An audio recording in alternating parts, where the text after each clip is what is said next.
are. Yes, you are. Yes, we are. Welcome, one and all. Welcome, welcome, welcome. Love that you're here with us. Love that you're a part of our amazing show. It's a really big show. A lot going on in the world. Not that I really want to complain, because I'm not one to complain. But there's a lot going on in the world that sucks. One thing that doesn't suck is this brand right here. Tea bags get the gas face. And I want to shout out our sponsor, Brewetta Tea. An amazing tea company. This patented tea design does not allow you to get any tea leaves in your mouth.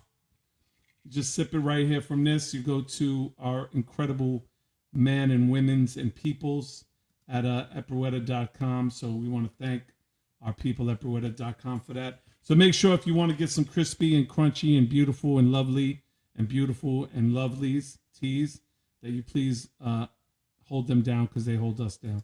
All right. So shout out to brewetta.com. Thank you to them. I hope you guys are having a wonderful week. I hope that everything is going well with y'all. Things have been good here, man. I can't really complain. Things have been amazing. Challenges? Not really. I've been looking forward to the new year. I've been really excited about our new deal with Sony. So shout out to our partners at Sony Music, who have been helping us get everything in order. And we're coordinating everything, getting everything kind of in the right pocket. So I know a lot of you have been calling saying, hey, where's the Chris Rock interview?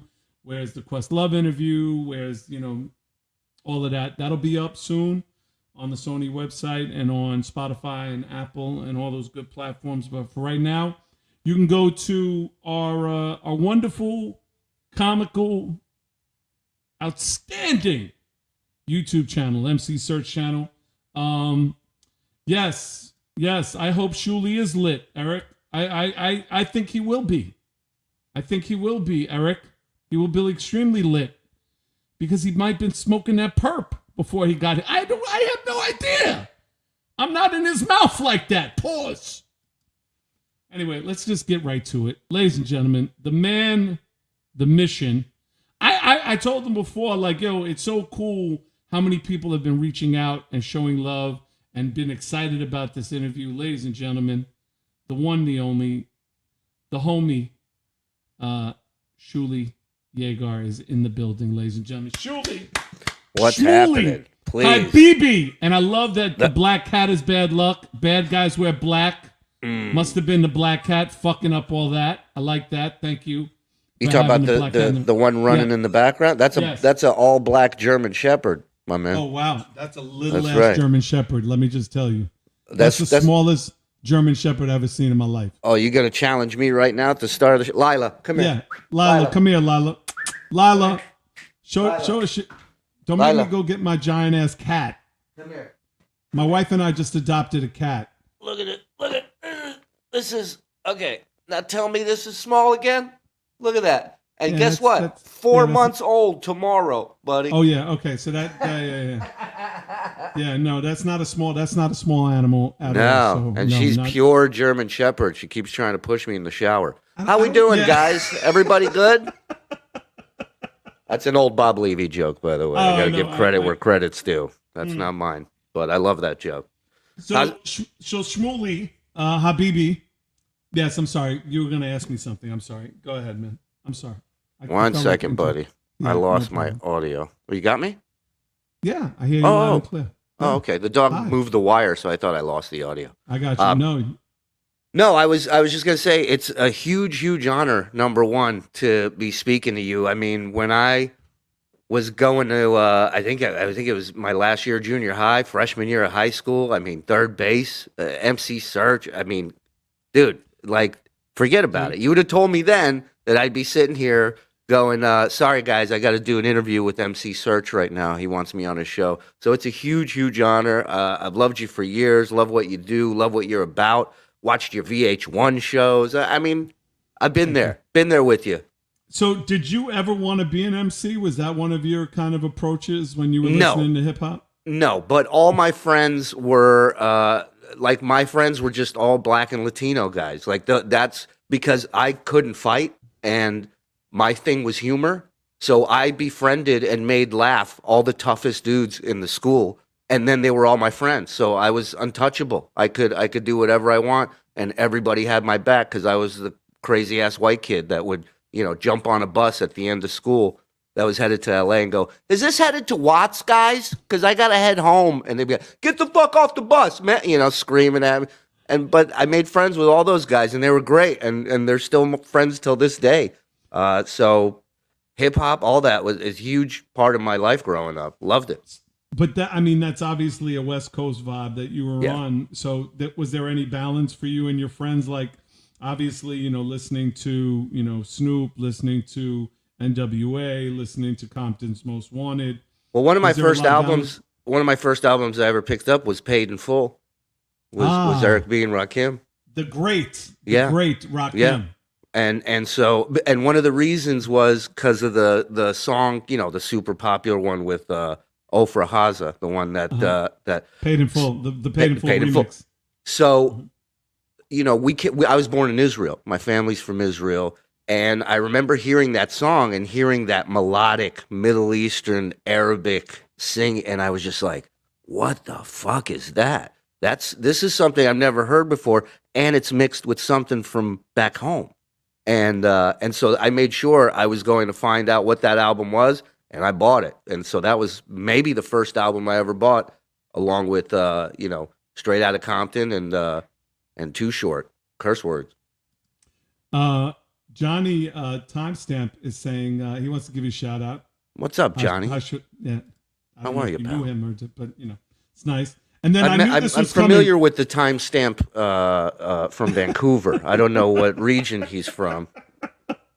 Hi, Who's Matt hi, Johnson. Hi. Anyway, so focusing on hip hop and Yeah. focusing on your growing up, because I don't think a lot of people, that wasn't a big part of your connection to the Stern Show, was like hip hop, right? I mean, it was comedy first and foremost, right? Yeah. Hip hop was never really. I mean, there would be times, working there, when something would come up where they would ask, a question, who's this rapper? Where's this guy from, or this, that, and I'd be in the back on, he's from such, and everybody would look like, where the hell did he show up from? How does he know that? So, What about but did you and Sal Governale ever get into it about hip hop? Because he claims to be the head, like he's Dude. the hip hop head of the office. Like I kind of dipped my toe in the water. Sal went, swan dive, belly flop off the roof of a hotel in the hip hop. He was part of a dance crew called the Circuit Breakers. He paid some schmuck, got him to give him $1,200 for a record deal. He's singing about freeing John Gotti. Like he's the real deal. I love Sal, real deal. Yeah. And loves him. You want to talk about love of hip hop? I mean, that dude loves it to this day as well.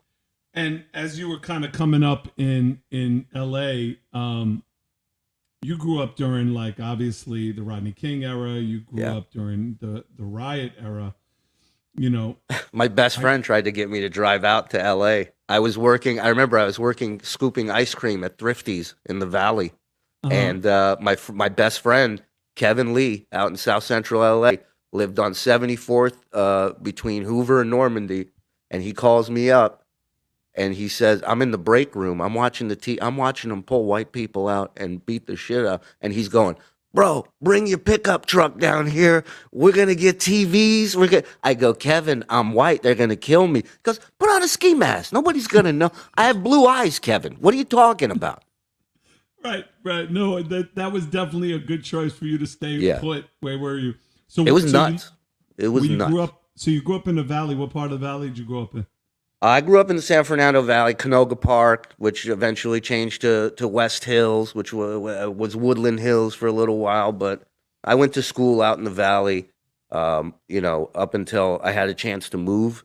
And I couldn't wait to get out of LA. I wanted to experience other shit, other places. And my best friend moved to Sedona, Arizona with his parents. His parents were kind of loaded. And we didn't know shit about Arizona, but we knew it wasn't LA.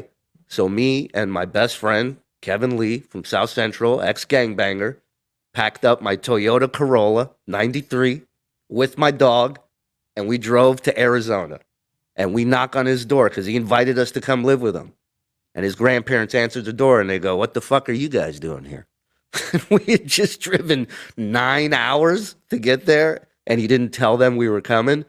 And we were now stuck at these people's homes, and we felt so uncomfortable that we immediately went and got jobs at Burger King, at a restaurant, bus tables. We saved up money. We went and got our own place. We lived in Sedona for about a year, and my roommate stopped working, and I was the only one working. And I'm like, I didn't give birth to these fuckers. I'm out of here. I got folks back home in Vegas. My folks moved to Vegas, so I said, I'm going to go move back in with mom and dad, you know? And I still hadn't tried comedy yet.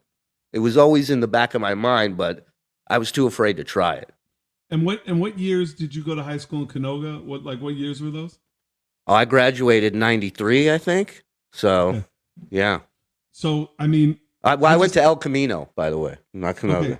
I know a lot of people... I went to summer school in Canoga. That's how good of a student I was. I just know a lot of people from that Canoga area, El Camino area. Obviously, Danny Boy O'Connor from House of Pain, and my man Brett Epic Meza. But, Jamal Anderson from the Atlanta Falcons went to El Camino. He was like a year or two ahead of me when I got there. Yeah, Dirty he was Bird. A monster. Yeah. He was a monster. But there was a lot, one of the things that I have in common with a lot of people that went to school in like LA and New York is that you typically go to school with people that don't necessarily become engineers or go to work in a stamping plant. Like they usually have one connection or two connections or 20 connections to entertainment. Were there any people particularly that you went to high school with that became famous besides obviously you? None that I could call up and be like, "Hey man, how do I do this?" or "Can you help me out?" There was absolutely nobody. And my dad, when I told him, I said, "I think I'm going to try and do stand-up comedy full time." He looked me in the eyes. He put his arm on my shoulder, and he said, "Shuli, I have seen this movie before, and the hero dies in the end every time in this movie. Go get a job in the casino. Go deal blackjack. No comedy, huh?" And that was my congratulations. Go get him, Tiger. So you spent a little time in Sedona, Arizona. I want to go back there really quickly because, again, you and I have a lot in common in that fact because I also spent a lot of time in like Phoenix and Flagstaff. Not only just doing shows, but with radio and working with different radio stations out there. There's definitely a very interesting vibe when you talk about Arizona and you talk about the music scene, but you also talk about like not only just the comedy scene, but you talk about the entertainment scene out there. It's very much a desert. They like what they like. They listen to what they listen to. And it's very much a connection of all things like East Coast, Midwest, West Coast. Do you remember certain musics or certain things that you gravitated towards when you were out there in Sedona? I mean, I remember getting into Garth Brooks, because like... All right, we got to go. Thanks Listen, for being... it's one thing my parents taught me, right? When they brought us over from Israel, right? Their whole thing was like, so my uncle, who I'm named after, was killed in the 6-Day War. My dad, they named me after my dad's brother. And my mom was like, that's it. My kids, I had 2 older brothers. We're 3 boys. And she said, that's it. These guys aren't going into the military. She had a hunch things wouldn't mellow out around there anytime soon. So she's like, I don't want them going to the military. I don't want them going. And she took a lot of shit from other people in Israel, from family. People were like, what the fuck? Like, my kids can go to the military, but your kids are too good for it. Like, and she took a lot of flack for it, and she didn't give a shit because she wanted to give us a better life. And they packed us up, and they took 5 human beings, if you count them. They had 30 grand to their name, and they rolled the dice. They bet on themselves to give us a better life. So when we got here, it's not like they forced us to eat kosher.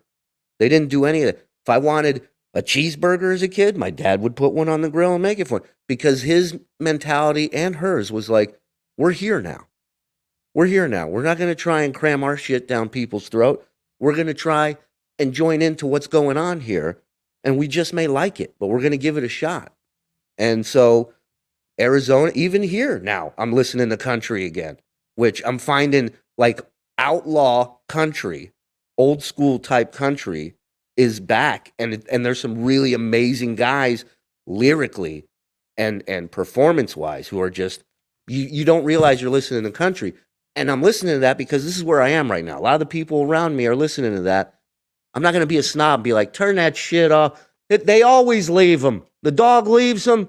His truck breaks down. I get it. No, give it a chance. Listen to what these guys got to say. Some of them are fucking poets, man. And that is what music is all about across the board. You got to be ready to give anything a shot, in my opinion. So your parents are in LA, you go to Sedona. While you're in Sedona, they bounce to Vegas. Why? So my mom always loved Vegas. Loved Vegas. Ever since we lived in LA, she would go out to Vegas once or twice a month. And I would go with her. I'd be like 7, 8 years old. I'd roll with her in an Oldsmobile, right? This woman, we come to find out later on, she was an addicted gambler for quite some time. We didn't know that till the bank account was empty. Yeah. Oh yeah. It was, yeah.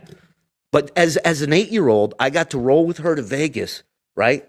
I remember she called the hotel once to book a room. The woman said, okay, you're driving in? She said, yeah, I think so. We might get a flight, but I think I'm going to drive in. She says, all right, we'll hold the room for you. We got in this fucking Oldsmobile. I'll never forget, the speedometer, the pin was gone. I didn't see it. This woman hauled ass. We made it to Vegas, LA to Vegas. You know that run. You're at a good clip, you're doing 5 hours, maybe 4.5. This woman did it in 3 hours in an Oldsmobile. And wow. I'll never forget, we got to the front desk and the woman goes, oh, so you did fly. How was your flight? And my mom's like, it was fantastic, And but then here's the deal. I'm 7, 8 years old. She would give me $60, right? I would go outside. I'd get a taxi. 7 years old. Get in a taxi. I say, take me to Circus. Pay the guy with tip. Go up to Circus. Play some video games. I didn't go for the stuffed animals. I like the arcade. Played video games. Made sure when I stopped, I had enough for cab back to the Sands Hotel with tip. And did that at 7 years old. Because I'd gone there so many times with my mom. Plus, my mom was kind of like, she had hit the chess clock on parenting. She was done. I was the third. She was like, this fucking car is going to drive itself or we're going to lose it. You know what I mean? So I just was always on my own. And I dug that. I like that. So you go to Sedona, they go to Vegas. Yeah, so she has this whole, we have this whole discovery where she's blown through a fuck ton of money. And well, Vegas. How did they, wait a minute, hold on. Your parents came to the States with $30,000 in their pocket. Where did the fuck ton of money come from? My dad's a OG hustler, man. I remember within months of being in LA, he had a deli in an office building. He's making food. And then he took that and he went and bought a car wash. And then he bought a second car wash in Cudahy, out by Disneyland, Anaheim. Yeah, he ended up owning 3 car washes. We lived in the Valley. He had 3 car washes in Anaheim, and the man drove there 7 days a week and worked. That's 2 hours each way. Each way, yeah. And so that dude broke his fucking back and did it all. And she spent a lot of that money gambling, and they found it out. God. And they worked it out, and Vegas was off the map for a long time. It was years. Nobody went to Vegas anymore. And then one day, I'm in Arizona, and they're like, we're moving to Vegas. And I go, is there a gas leak in the house? Does nobody remember what the fuck happened in Vegas a few years back? I'm like, it's you had a coke problem. You moving to Bogota? I don't think so, right? But she got it under control for the most part, but everybody has a problem when you live in Vegas because anything you want to do is surrounded around the machines or the tables. They're not stupid. They'll give you all the free shit you want, but you got to walk by every fucking poker machine to get it. Every slot machine. And they're betting. And odds are you're going to stop and put something in on your way in or on your way out. Yeah, of course. I mean, that's just the way it is. I mean, that's the way Vegas kind of operates. So that doesn't surprise me at all. So to live there, imagine you never can escape. You want to go to the movies? It's in the casino. You want to go get something at the supermarket? You're walking by slot machines. There's a smoking area in the supermarket. People fucking playing poker. Like, it's crazy. No, it's insane. I'm not a fan of Vegas. I'm just not. I've never been. Well, I've been on both sides of it. I've been the guy losing his ass, the guy winning, and then the guy dealing and taking it from you. And I can tell you, taking it from you, what I hated the most. The most. Really? So you were a dealer. You wound up being a dealer or working as an employee. Where did you work? I worked at the Barbary Coast. Don't mean to name drop, one of the nicest shitholes in Vegas, if you ever get a chance to. Barbary Coast, they own the dealer school that you go to. So basically, unless you're like a vegetable, like brain dead, you're going to get an audition. They're going to at least let you go. But the school is basically, you're just playing blackjack all day and learning patterns and learning, the lingo of what to say and what to do. So if something happens, your bosses, the mob, don't come over and club you over the fucking head because you didn't say the right thing. So what were some of the things that you had to learn to say if someone was like counting cards or someone was So I'll tell you a story. So one of my teachers, he says to me, so you're dealing all day, right? And you're learning. That's how you learn before you get in front of real money. So he tells me I'm dealing. He goes, you got to keep an eye on your chips in your tray in front of you because somebody could just grab them and take them.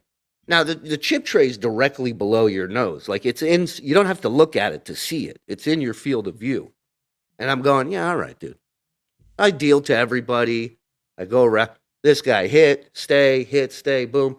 I go to flip over my cards and he put a thumbtack through my cards and the felt without me seeing it. And I just looked at him and I go, how the fuck did you do that? And he says, well, I wasn't always a blackjack teacher, which told me this dude was caught at some point and got a job working for the casino because that's what they do with a lot of them is they hire the people they catch so they can catch other people, which is, again, very smart on their part. Of course it is. I mean, that's just, I mean, that's the way of the world, really, Shuli. Like, they fucking, like, it's like with, counterterrorism. Who do they hire? They hire old terrorists. I mean, that's just what it is. All right. I remember Bill Maher had a great joke about terrorism. He says, if you want, terrorism and the police to run correctly, have Vegas, run the terrorism police, Like he says, you can't even do math in your head and not get caught in Vegas. So it's like, and that's true. They know when you're counting and they fucking nail you. So what were some of the kind of, if you don't mind sharing some of your trade, dealer secrets, what were some of the things that you were taught to kind of be like signal words to the pit bosses? Here's the deal with blackjack is it's literally a matter of minutes game, right? It's not a game. I know everybody loves to sit there and drink and play, but that is to the house's advantage. The longer you sit at a table, the less chance you have of coming out a winner, right? You gotta bet right when the deck's right, and then you gotta go. The trick in Vegas, Atlantic City, wherever there's a casino, is not winning. Winning is not the trick. It's putting your head down like a fucking fullback and walking right the hell out. That's the hardest part. That's the part I see people, because when I was dealing, I was working 5 nights a week. So I'm there Tuesday night at 4 a.m. There's nobody at my table but, a passed out hooker or a cab driver. And I'm just sitting there, my arms folded at a dead game. And I'm watching a guy that just won, 20 grand at craps. And he's going, yeah, I'm going to cash out. And the pit boss is like, well, we can get you a car. We can get you, a room. We can get, they're like barnacles. They got to stay attached, right? If they stay attached, they got a chance to get that fucking money back. So it's wild, man. And so like a chip down on the outside is when somebody drops a chip and it's rolling away. And I had a player pass out drunk one night, backwards in his chair, and he fell backwards. And I just yelled out, player down on the outside, which was fun. I never thought I'd get to do that. And then they caught a guy cheating at my table once, which was pretty cool. He was super slick. He was doing this thing called dirty money, which is, let's say you have two $5 chips, right? So you got a $10 bet on the table. In his fingers right here, tucked, is a $25 chip, green chip.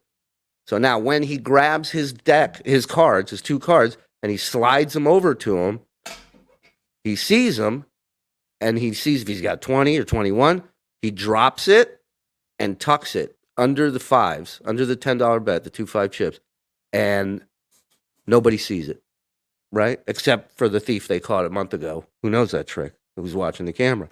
And this guy was doing it for about 20 minutes. I didn't know. And my pit boss just comes up behind me and he whispers in my ear as I'm dealing. He goes, whatever happens, keep dealing. And my first thought is, I'm like, this guy's going to rob this fucking place. I go, why would he tell me that? You know? Right. And then all of a sudden, it's like the movies, man. These two dudes in suits who I've never seen at this fucking casino before show up on either side of this guy. He goes, sir, can you come with us? And I'll never forget it. The guy goes, yeah, let me grab my chips. And the other guy goes, we'll take care of those for you. And I was like, oh, this guy did something. And that's it. You don't see them. You don't see where they take them. You don't see what they do with them. They go somewhere, man. Yeah, no, that definitely sounds like a shady situation. I'm telling you, a lot of them get hired, man, because they're like, you're not going to be able to walk into any casino ever again and play with this Interpol, system we have to catch people. It's like, it's all eye recognition. So once you come in, cameras spot you, they know who you are, what you got busted for, you're done. You're 86th out of every casino. So your only option is to never go to a casino again or work for them. Dana White is similar, right? Like Dana White is no longer like allowed to gamble.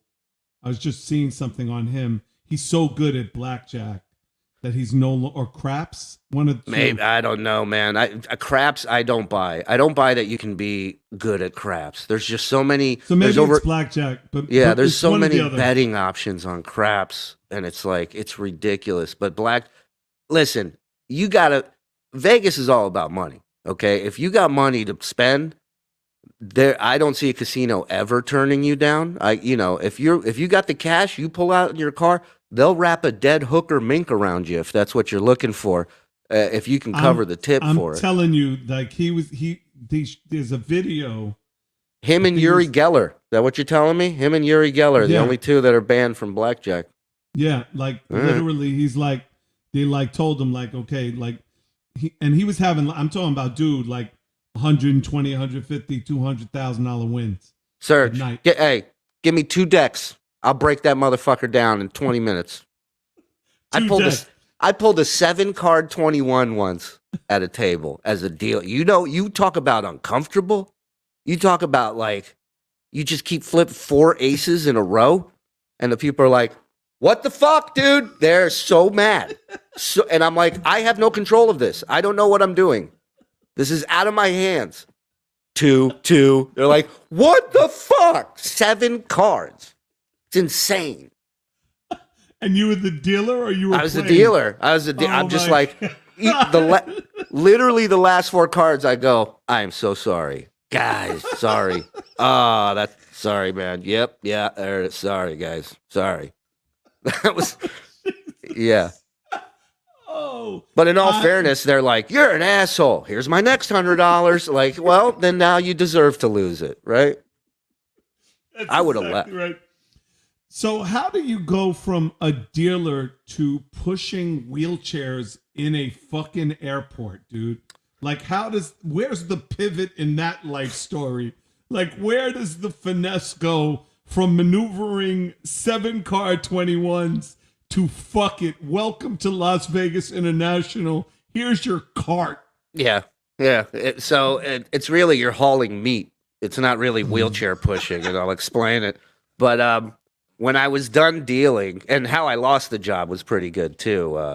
A dealer that was friends with me and another guy, he got fired for something, and I don't remember what it was. I think it was coaching players, but like this casino was such a shithole. He like helped a guy win $12, and they fired him. But we got asked to do a random drug test in 24 hours. So Vegas, it's a hair test, and hair is like.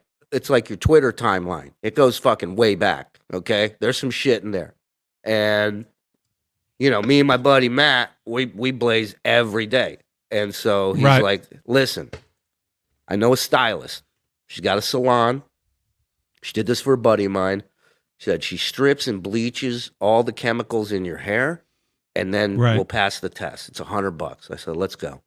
We go right after work. We get this shit done. I go home. Oh, wait a minute. So you're saying that they drug test the you? next day. They're saying the next day you have to go to this clinic and take a drug test. We got off at 11 a.m. So as soon as we got off, we went right to the salon. And I go home, whatever. I do my things. I go to sleep. I wake up the next morning. I have eggplant colored hair like one of the Golden Girls, right? It looks really bad. And but there's nothing I can do. I got to go to this clinic. I got to get it done. I drive in there. I sit down at the desk with this woman, and I proceed to try and bullshit her the entire time, as if I'm not walking around with purple hair. And the whole time she's just staring at my head. She can't stop looking at my hair.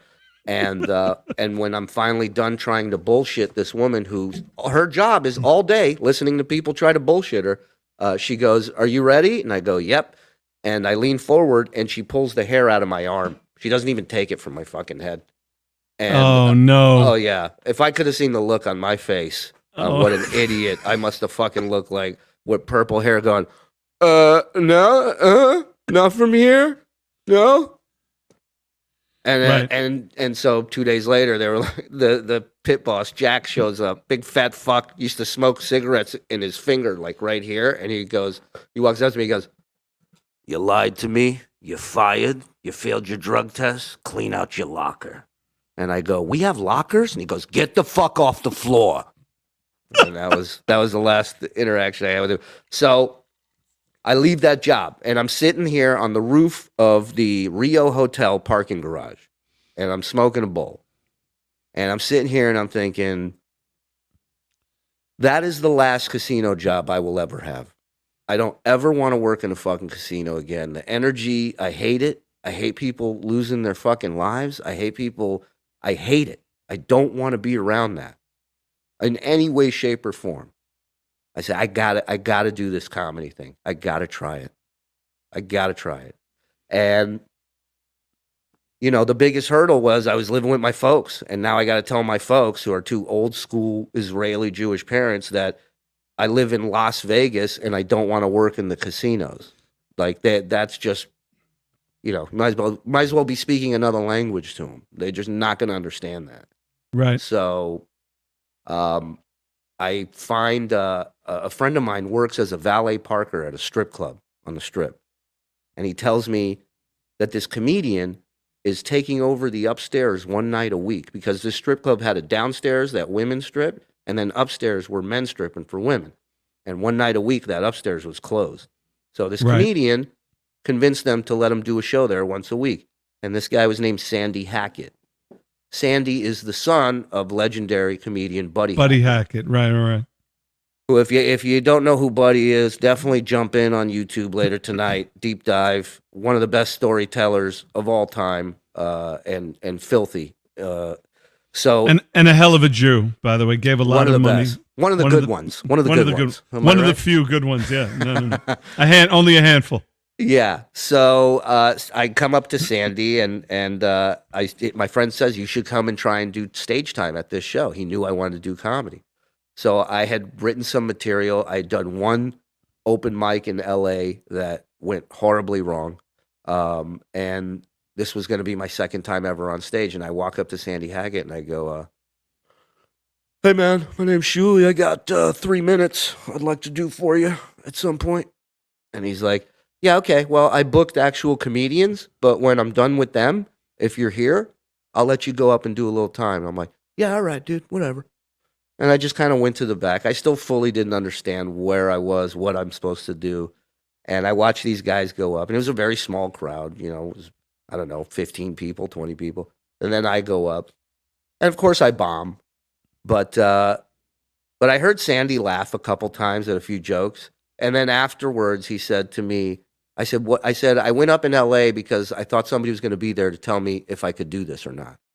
And can you tell me if I should continue doing this? And he said, you can give the phone book to people, and some people read it and it's just a phone book, and then some people can make the phone book funny. And he said, I think you could make the phone book funny. I think you should continue doing this. And he was a big, probably the main reason why I continued. It was somebody in this business that was like, yeah, go for it.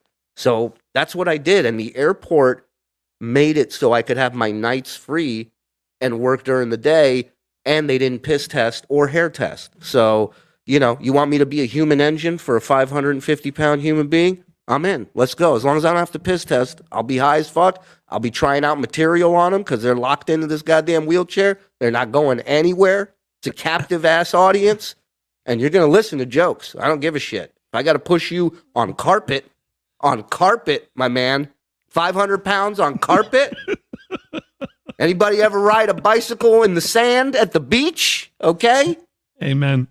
So that came at a perfect time because it freed me up schedule wise, and I got to interact with people and try shit out and do crowd work without them even knowing. So Howie Z says, "Nice dog. What's his name?" To her, it's Lila. Lila's her name, and she's she's my girl. And Frank Duck says, "Shuli, trim the beard." I know. I'm working on it. I grew it out to fit in with the mountain men around here, but because of my super Jewish genes, they just look like a rabbi. Yeah, no, you're definitely looking like the Rabbi of Alabama, which should be the name of your memoir when you're ready to write it. Shalom, y'all. I'm in love with that title too. Yeah, I think it's been used, but we won't test that skill right fucking there. Paula Deen. So, all right, go ahead. Man, fucking Paula Deen, man. Always stealing from the Jews, man. Always. So you're moving this meet through Las Vegas International. And then you're testing out your comedy. You got Sandy Hackett, who's big supporter of you, gives you the love, shows you the love. Plus, I had about 3 or 4 open mics that I ran with other comics because there was no circuit in Vegas. There was nothing for beginners. Because they got hotels. They got an improv in the hotel or the Laugh Factory in a hotel, and there's no open mic night there because people are either comped to go see headliners or they're coming to see headliners. But it's just national touring guys, agency represented guys that are there all the time, so there's no circuit, nothing. But I thought for sure that there would be some opportunities for new talent at the casinos, especially for like local talent.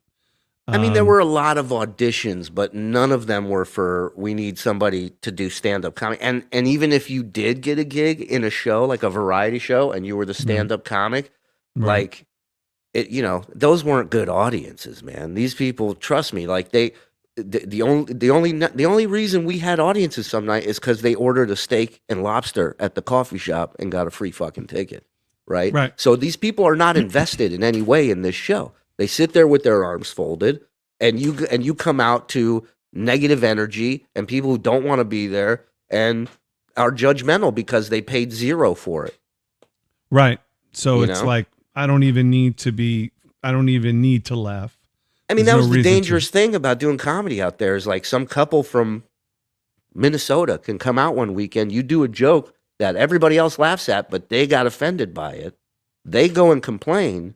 And now Vegas is so pro customer that you're not playing that stage anymore. And then these guys go back to Minnesota and their lives doesn't change. and now you're down a stage in a place where you can't afford to lose a stage.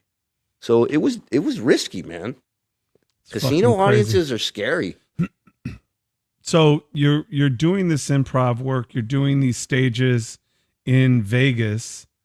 So how do you start kind of building a reputation for yourself?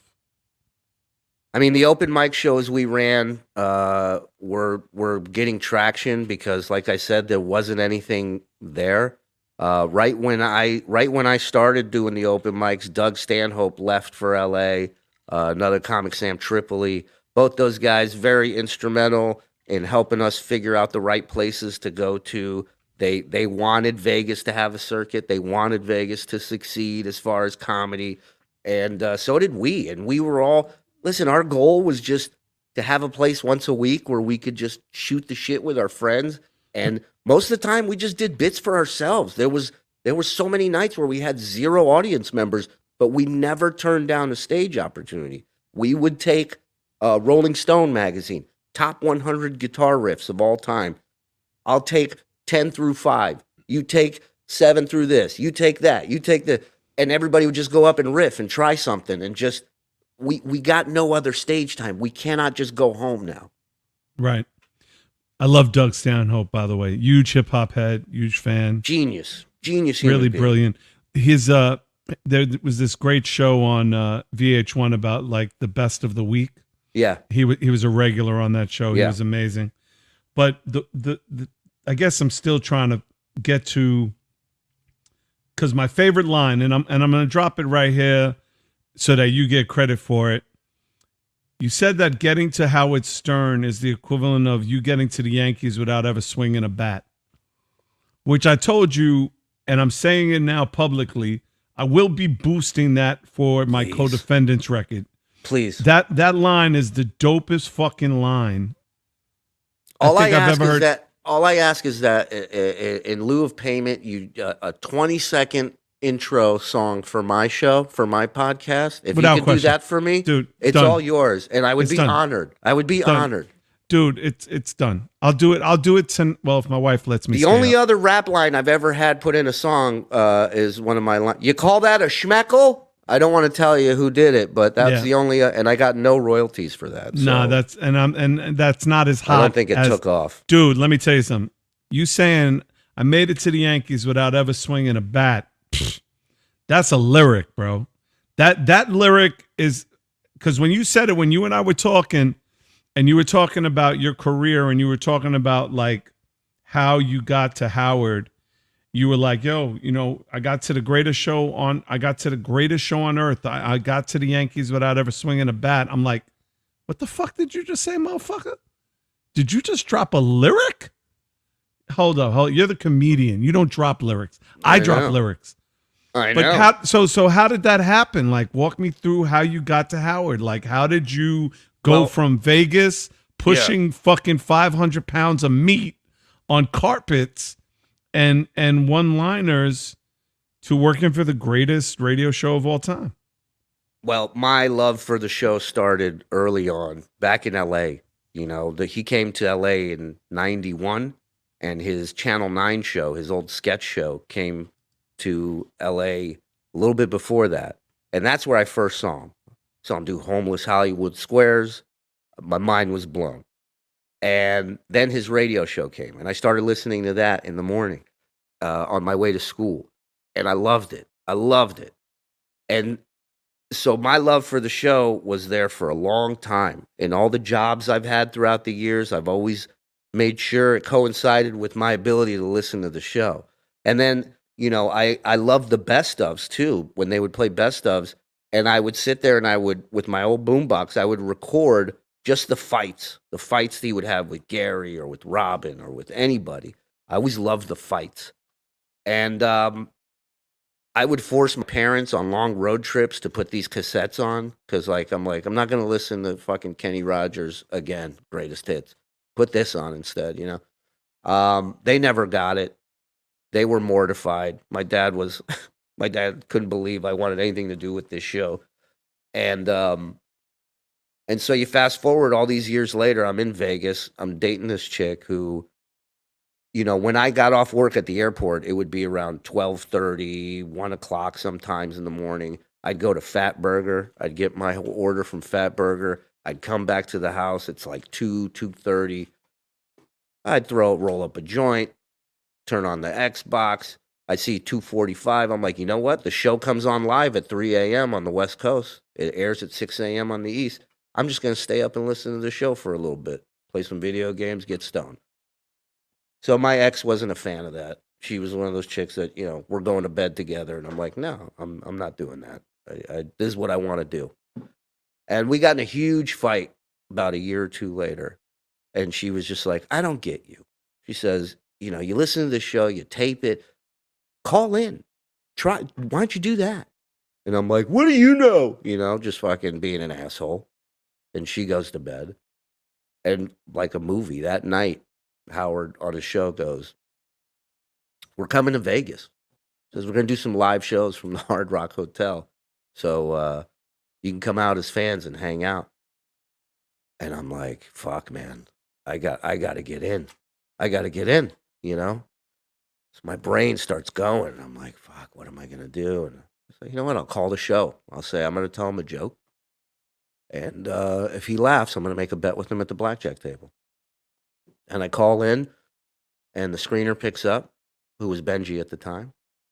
And I say, I want to make a proposition to Howard. I want to tell him a joke on the air. And if he laughs, I want to make a bet with him at the blackjack table in Vegas. And Benji's like, hold on. And, I dialed the number one time. It rang. Like everything just fell into place, right? It was surreal. And next thing you know, I'm on the air. And, a few minutes after that, I'm telling the joke. And at the end of the joke, he laughs. And I'm like, you laughed. And he's like, all right, hold on for Baba Booey. He'll get your info. And here I am, a 10-year, 11-year listener of the show. Never picked up the phone and called once. Call the first time ever. Phone rings, get on the air, make him complete the bit. And then, 3 weeks later, I'm there at the Hard Rock, standing there at the blackjack table with every penny to my name at the time, which was $300, working at this souvenir liquor store that was owned by Israelis, that everything was marked up $27 in there. And that's all I had. And sure enough, we all make a bet on the blackjack table. We get an 11. Now everybody wants to double down. I don't have any fucking money. I'm a deadbeat. I'm an idiot. All of a sudden, Howard's like, I'll stake them. Fronts me another $300. Dealer busts. We win. Everybody goes nuts. From one call, my first appearance, booked, and on the show. And at that point, I was like, okay, this is going to be my job. I'm going to write material. I'm going to come up with games. I'm going to come up with questions. I'm going to come up with impressions. I'm going to call in every single day, not to promote my stand-up, because I hadn't really done stand-up at that point, really. I think I was just starting out. It wasn't to promote my products or a website. It was because I wanted to be a part of something that entertained me for so many years, that got me through so many shitty jobs. I wanted to be able to play ball with these guys one time, if it just that.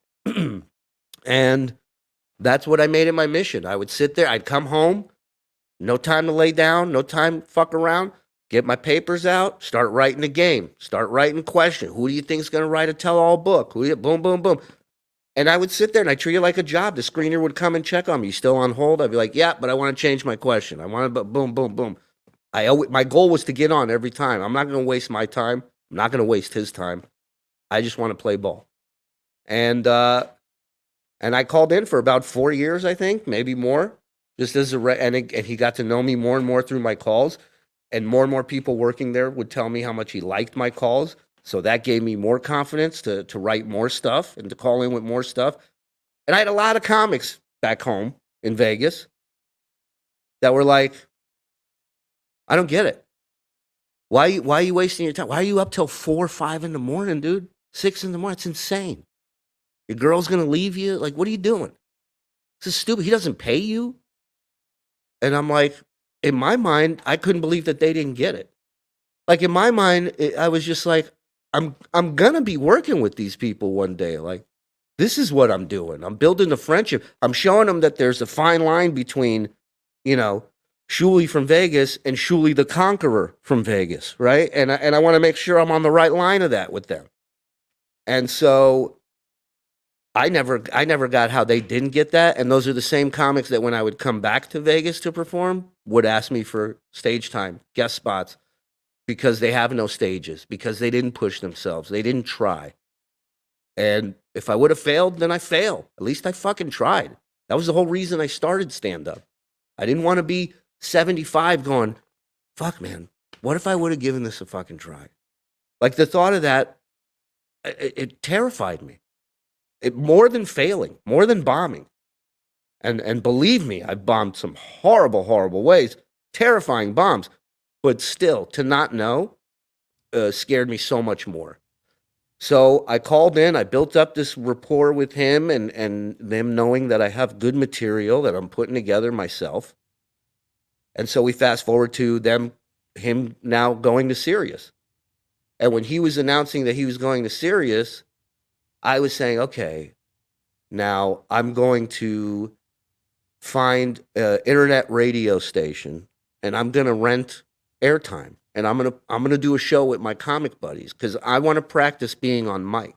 Because I don't want to get an opportunity from this guy, which I didn't know was going to come. But I just said, if I get an opportunity, I don't want to be there and go, hey, Shuli, and when you start doing this, that's all you do. And so I wanted practice. I wanted to know that I had more than 30 seconds of something to say, just in case. And sure enough, one day I got a call from a guy named Tim Sabian. Well, I know you know Tim. I do. YSP legend. And I'm in Vegas, and he goes, this is a Saturday. He says, can you be in New York by tomorrow? I'm living with my folks. I don't have any fucking money for a plane ticket, And I'm going, oh, my dad's going to fucking kill me. I got to ask him for an overnight plane ticket for the day. So I go, but hey, this guy's calling me saying, I can't even tell you what this is on the phone. He goes, but I need you out here by tomorrow night. I go, fuck it. I go home. I go, Dad, I need a plane ticket to New York. They're giving me a shot. I go, you got to send me out there. Till this day, I spoke to him last week. It was on my podcast. I go, Dad, you remember I when I came to New York? Yes, $980, the airplane ticket. Still remembers the exact fucking amount, right? Mm-hmm. Gets me the ticket. I go out there. I land with 2 weeks worth of clothes for a 1 week audition, 3 joints in my cigarette pack. And I walk into SiriusXM and there's this huge room they take me to, big giant boardroom. There's all these people in suits, women in nice little, outfits and stuff. And everybody's very professional. I'm this dirtbag. I probably had an Iron Maiden shirt on. I just walk in stinking. And they go, this is the Howard 100 news team. This is a news team that we're putting together to cover the world of Howard, the guests, the staff, the Wack Pack, everybody associated with this show. This team's going to cover. But here's the problem. Everybody on this team is a real deal journalist and have been working in news for the past 20, 25 years. They don't know the show. They didn't listen every day. They're not a sick super fan like you. So we want you to explain to them who's who and what's what. Mm. So that was my role. 1 week audition as a consultant. And I consulted that day and I shot my wad. I told them everything. I was so excited to be there. Then the next day I realized, I'm like, fuck, I blew it. Like, I told them everything. Now they're not going to keep me here. They're going to fucking throw me home. So I snuck a recorder out and I went into Times Square and I started interviewing people about Howard, but not interviewing. I was just doing crowd work like a comic. They, sir, you excited about Howard coming to Sirius? I think he's juvenile. Okay, sir. Thank you. How old are you? Oh, I'm 48. And you're wearing a backpack. Okay, take care, sir. Thank you. And that was the interviews. And I brought it back to the newsroom, to the news director at the time, and she heard about 15 seconds of it, and she said, this is fantastic. She says, I'm putting this on the air. And that's when a switch was flipped in my head. And I'm like, okay, now I got to learn how to interview. Now I got to learn how to edit this audio myself because I don't want anybody else touching my shit. Now I got to learn how to fucking do anything I got to learn to do. Shine shoes to work in the bathroom. I don't give a shit. But I am not going back home to Vegas. That was it. And that's what I did for the next year. I worked morning, noon, and night, 14 hours. You know, I would get a room next door at the Radio City Apartments just so I could come back at night and do Scott Farrell's show, learn from him, then go back, sleep in the room, get up at 6 and go over and do the whole day again. You know, so Jay Thomas, you know, I had all these opportunities. Everything I've loved in life that I've been passionate about, in some way, shape, or form, I've been able to do later in life and at times even monetize from it and make some would say a living from it. And you know, I've never been a huge religious guy. I don't knock it. I have no problem with people, you know, being religious. I love it. I love that you got something. That's great. For me, I'm an energy guy. I'm a universe is a boomerang guy. And I believe that when you throw shit out there, it will come back, negative and positive. And I've always believed in certain things that have come to fruition, like working with these people. I always felt it in my gut that I was going to get a chance to work with them. And when I went out there for that 1 week, I felt it, that I was going to stay. I didn't know I was going to get 15 years out of it and a family, but I knew I wasn't going back home. So I love what Johnny Timestamp says. I saw Shulie's last show before the pandemic was at a casino. It sure in the fuck was. And he sure says, was. This dude's been bottled up ever since Jay Thomas died. Kaboom. Yeah. And we're going to talk about Jay and God bless the dead, because I know he played in such an instrumental part of your life and what you did at Howard 101 as well. Yeah, he was huge. Yeah, no, but you know, I want to talk about this Boy Scout motto of be prepared that you know, we're moving with that energy. And I love that idea. Like, I love the idea that you're talking about energy, you know, and I'm one of these people that believes in that. I believe in a power greater than ourselves. And I believe that there is a power out there that I choose to call Hashem. But I love the idea that there's an energy out there that if you put energy in the world and that energy has a manifestation attached to it, that if you believe in that energy will come back to you. I can tell you when I always worried about money, we were always fucking broke. That I can tell you. When I was worried about making it to shit on time, I was always late. When I was worried about traffic, I was always sitting in it. Mm-hmm. Like, the hardest thing to do with this is to stop worrying, is to realize that we are creating 95% of this reality by focusing on it. Right. And, you know, I remember my wife telling me once, spend it like it's coming back, and it will. And she's exactly right. She's right. Listen, I tell my cost of living went up, my comedy shows went down, and we survived. We survived better than we ever have because we weren't focused on it.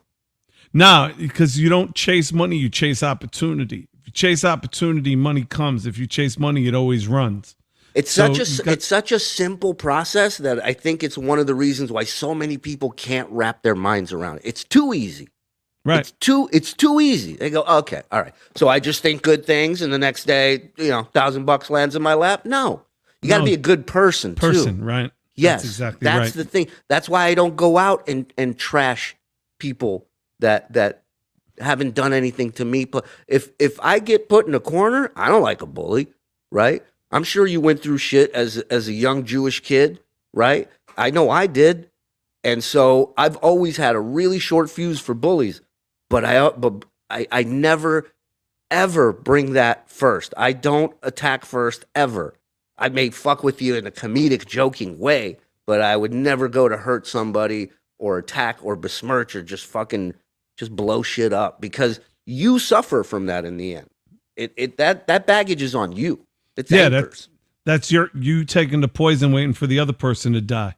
Exactly. And the thing that I love about your energy, and obviously I'm not trying to outdo you in any way, shape, or form, but obviously I go back with Howard to WNBC days and being a little pisher in Far Rockaway listening. And he's my mentor in a lot of ways, because even when I went to radio, I went with the energy of being the hip hop Howard Stern, of taking not the shock jock factor, but taking his skill set in the interview process, of really studying and understanding the person that is coming in and sitting at your desk, and really hitting him over the head with some things that, like, he might not understand. You're like, oh wow, how did he know about that?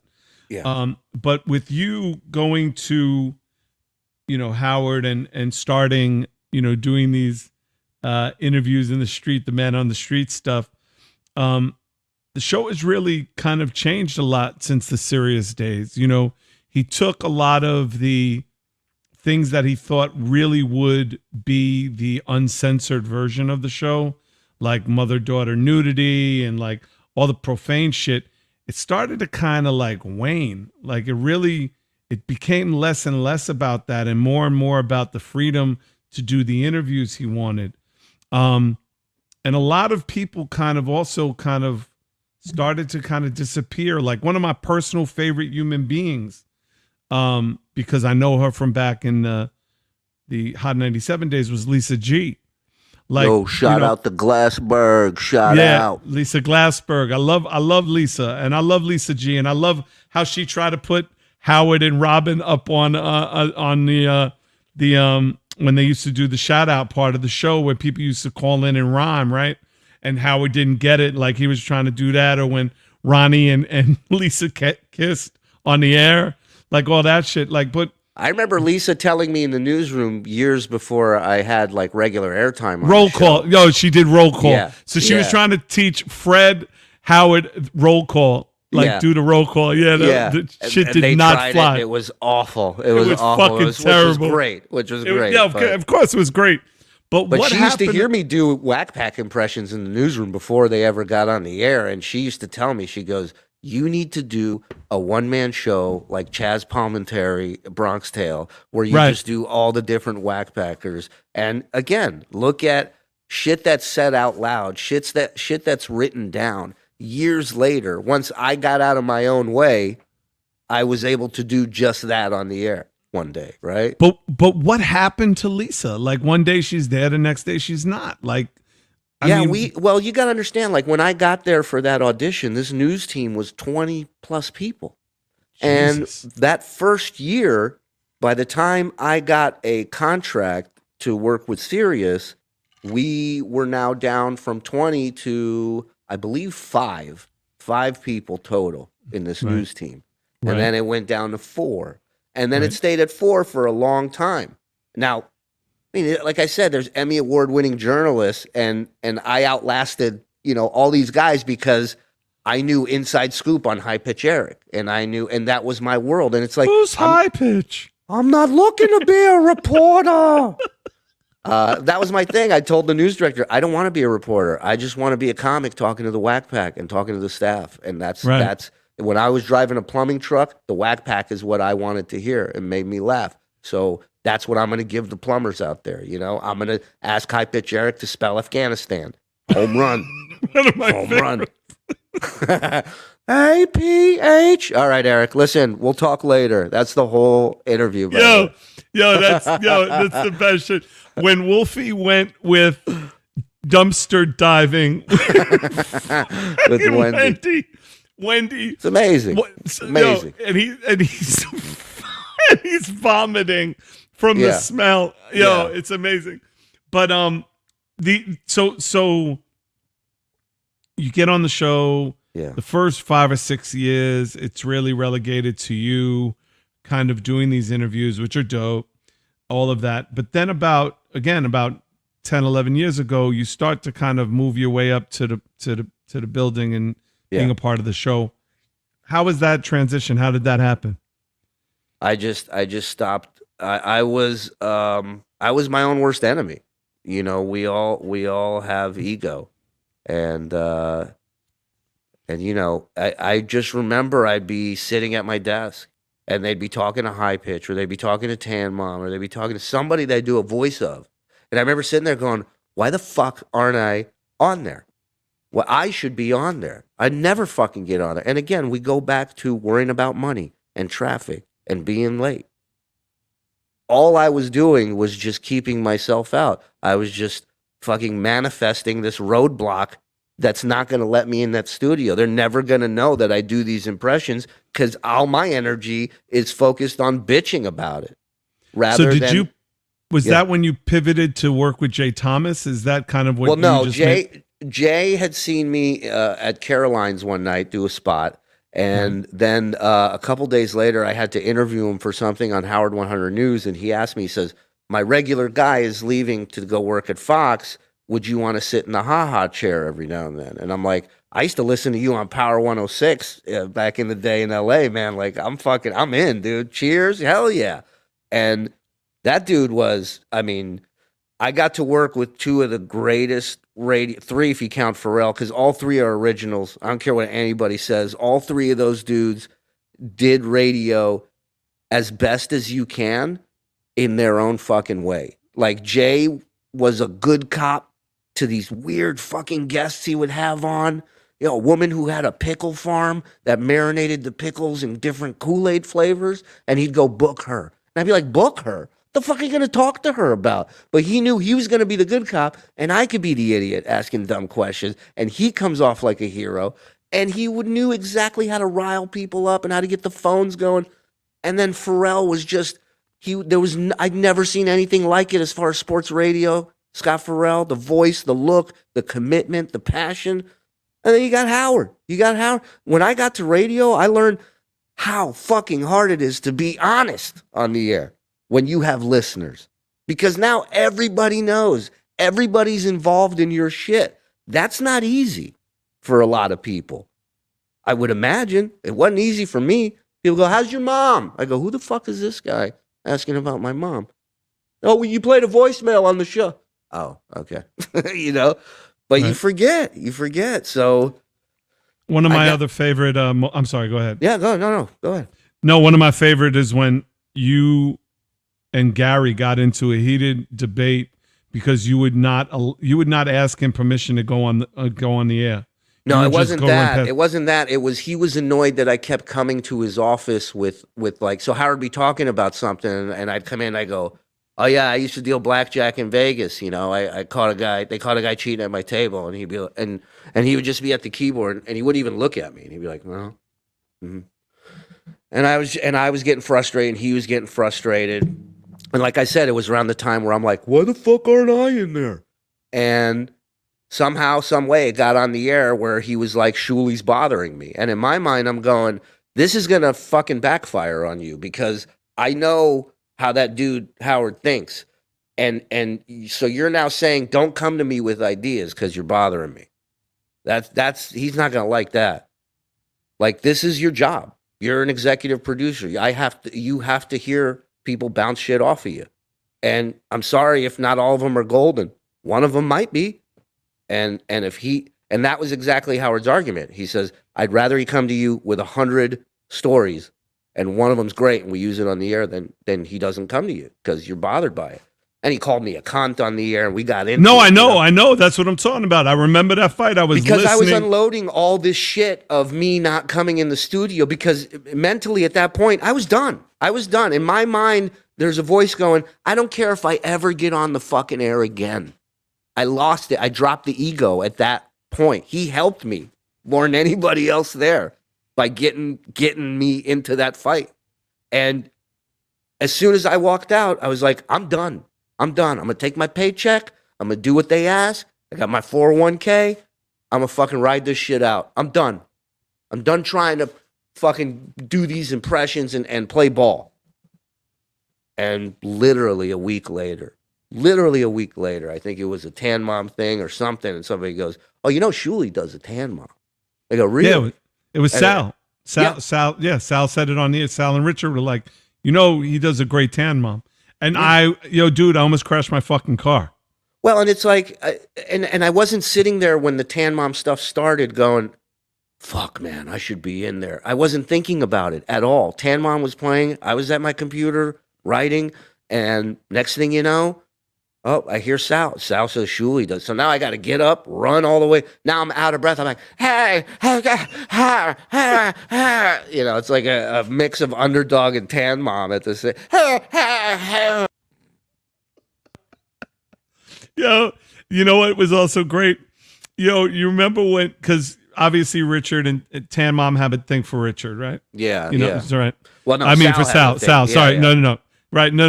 Hey, But then it pivoted. But, Yeah. you know, he had a thing for her side meat and like, you know, all of that.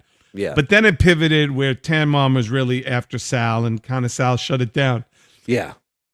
I'm going to try to get through this without like cracking up so that people, you know, when you laugh so hard, people don't understand what the fuck you're saying.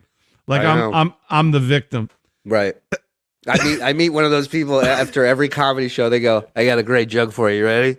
So this fucking guy, what, honey, you know the thing about the guy? I'm telling him now. So this fucking guy, oh my God. That's me.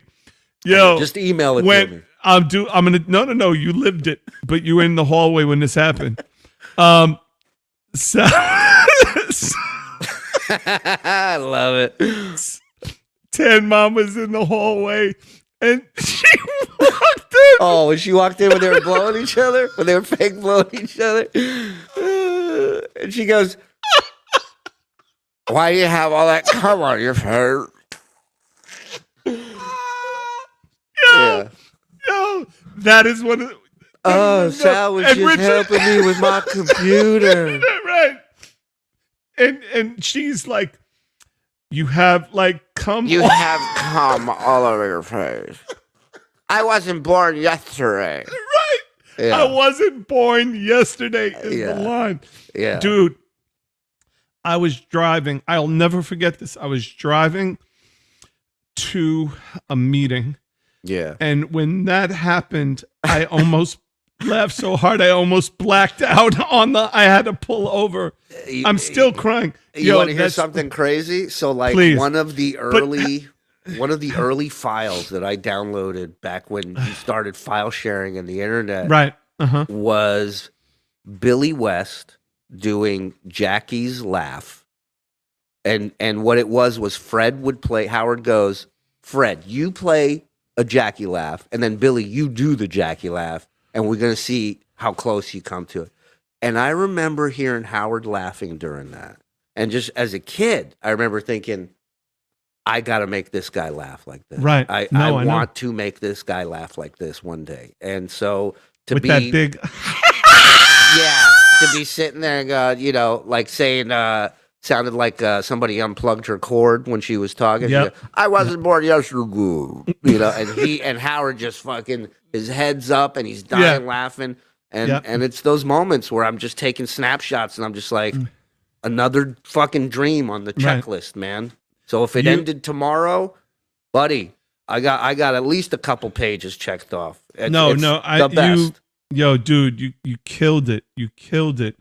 I guess my question is, in a scenario where you now have the best of all worlds, which is you don't have to run into the office. Yeah. You can work from home. You move down south. I don't want to give away where you live, but you move down south. You have a beautiful home. You have a beautiful family. You work out of the house. I mean, obviously the question is, why leave now? Well, you know, things changed for me in the pandemic. You know, I had been working 5 days a week, going in and out of the city. I'm on the road most weekends, right? And so I'm spending, you know, hours with my family a week. That's it. You know, there's no real time there. By the time I get home from work, we're eating dinner. They're going to bed in 2-3 hours. That's it. That's a wrap for them. Me and the wife stay up another hour or two. I get up before everybody. I leave before everybody. So that was the routine for many years. And what the pandemic did, I knew going home when they told us go home that day in March, and I knew shit was getting shut down. And I said to my wife when I got home, I put my work badge up to get into Sirius, and I said, I'm never getting on a New York City subway again. I felt it. I felt it. And we started working from home. And I dug it for a little while. I did. But here's where it changed for me. You know, at Sirius, I had an opportunity to get into that studio. The opportunities were much easier when we were in-house, in studio. Via working from home, there were a lot more hoops you had to jump through. There was a lot more, you know, I just found myself sitting behind a desk more than behind a mic. And it was slowly eating me up because to go back to what I said, I got on the Yankees without ever swinging a bat, but I've been swinging a bat now for 15 years, and I want to take some fucking cuts. I want to get some hits, but where I'm at right now, nobody's gonna pitch to me because it ain't my game. I'm just on the team. This isn't. I'm not the star player, and I get that. I shouldn't be. This is the world he created. He deserves it. But just because there's a ceiling doesn't mean I got to stay there and keep bumping my head on it. I want to do something on my own. This is a chapter for me. Moving down south was the beginning of starting a new chapter for me because I knew once we came down here, realistically, I'm not going back in there. I'm not going back to New York. We're not going to do a two place a week deal. I had done everything on my checklist when it came to that show that I wanted to do. And my last goal was to leave on good terms, right? I didn't want to be like one of these fucking guys. I'm so grateful for everything I've learned, everything I've been able to do, the people I've been able to meet, case in point. So, you know, my next goal was like, how do I leave on good terms? Because these people mean a lot to me. They helped me. They gave me a shot when nobody else would, and rightfully so. And so I can't be an asshole to them, and I don't want to be. But I have to bet on myself. I have to. There's a Steve Harvey video that I watch from time to time that he talks about jumping. If you never jump, if you don't jump, you never fly. You never soar, right?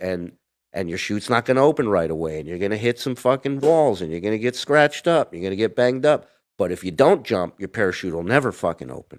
And that always stuck with me. You know, that. And so, listen, everything I've ever believed in and been passionate about, I've been able to do. I'm passionate about having my own show. I'm passionate about being able to interview people. I know I can do it. I know I'm good at it. And now I'm ready to do it. And so I'm betting on me. I'm the Tom Brady of Patreon. Okay, I left with class and dignity. I didn't make any massage parlor jokes after leaving the Patriots, right? Neither did Brady. And now he's going to the fucking Super Bowl. And that's being a good person. That's good energy right there. Yeah. Right. The couple of things though I wanna talk to you about that I think about is I you know, for me, I always wanted to, very much like you, try to figure out a way to find a way to be endeared within that ecosphere some way. I always knew that, you know, Gary knew who I was, John Hine knew who I was. I would try to make calls every once in a while. Yeah. I busted Gary's balls because he said I was Rob Base instead of third base one time on a wrap up show. Sorry. Yeah. Yeah. And you know, Hind has always been really nice. Those dudes have always been, you know, everybody, they've always been mad cool. I remember one time I called in, you got me right through, like it was really cool. Like, you know, I had something funny I wanted to say and you were like, hold on, I'm going to have them call you. And it was the first time I ever got through. Cause I called you and I was like, I don't even remember what it was about. That feeling's amazing when you hear that click on the air and you're on the air with him and you hear his voice. And he's like, MC Serch, you know, and I said something and you were like, he asked me, he was like, so maybe you want to come write for my show, right? That's what he said to me. And, that was like the funny line. And then you kind of, you know, you Balls always says it, then you chase the dragon, right? Yeah. I don't, honestly, I don't have time to chase the dragon. Like, I think about it, like I've reached out to Mark, who's the screener, and I've called a bunch of times and he'll pick up and I'm like, yo, it's Serch, I want to talk about blah, blah, blah. But the honest to goodness truth, bro, is I don't got time to be on the fucking hole for 2 hours. Like, I'm not like these fucking meatballs who this is their fucking life. And like, I got a business to run. Like, I got things to do. And if I can get on, great. If I have half an hour, great. And if not, great, and keep it moving. But I do want to ask you two things. Yeah. One, every time I've been on, and let me tell you something, the positive that I get on my Twitter and the IG, people still are like, yo, I love when you call the show and blah, blah, blah. And I'm sure a lot of people get that. I'm not a unicorn with that. I'm sure Balls and Apple and all those other guys who are regular callers, they get that. But Howard seems to hang up on me pretty quick as soon as I get my question out. Yeah. Like I say what I got to say and he hangs up. And I always have something else I want to ask or something else I want to say. He just doesn't have a lot of tolerance for me. Like, I don't know what that's about, whatever. And I know I know for a fact he never said, what's up with that guy Stretch, MC Stretch? I'm sure he never said anything to you about it. But I always found it odd. We had a weekly meeting about you. I'm sure you did. Reveal too much, but let's let certain secrets be. Yeah. But I want to say something to you that maybe you're not aware of. But I just feel like I need to just kind of say it so that you're aware of it. I gotta trim my nose hairs. I know. Go ahead. No. What else? No, I kind of like it. Michael Rappaport. Yes. Right? Okay. Yes. So I know Michael since he did his very first film, Zebrahead. Like I've known Michael since he was a young man.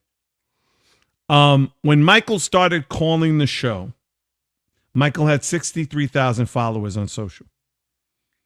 Right. And then he became, part of the football thing and then all of this. And then he became a regular and his numbers kind of went up and up and up and up and up. And I think he utilized that fame to increase his visibility in the world. Sure. Like, Atypical is a good show, but it's not like that. Right. He's created himself to be a personality on Howard. Right. I don't think he gives Howard the credit he deserves for that, because I don't think he would have a podcast. I don't think he would have the opinion. I don't think he would have the following. I don't think he would have any of that without Howard. And I don't think he fucking pays homage the way he should. And I don't care if I'm a fucking hater. Like, I'll be a fucking hater. But like, yo, I literally think that dude took advantage of his relationship with Howard to benefit himself. Hey, listen, you're entitled to your opinion.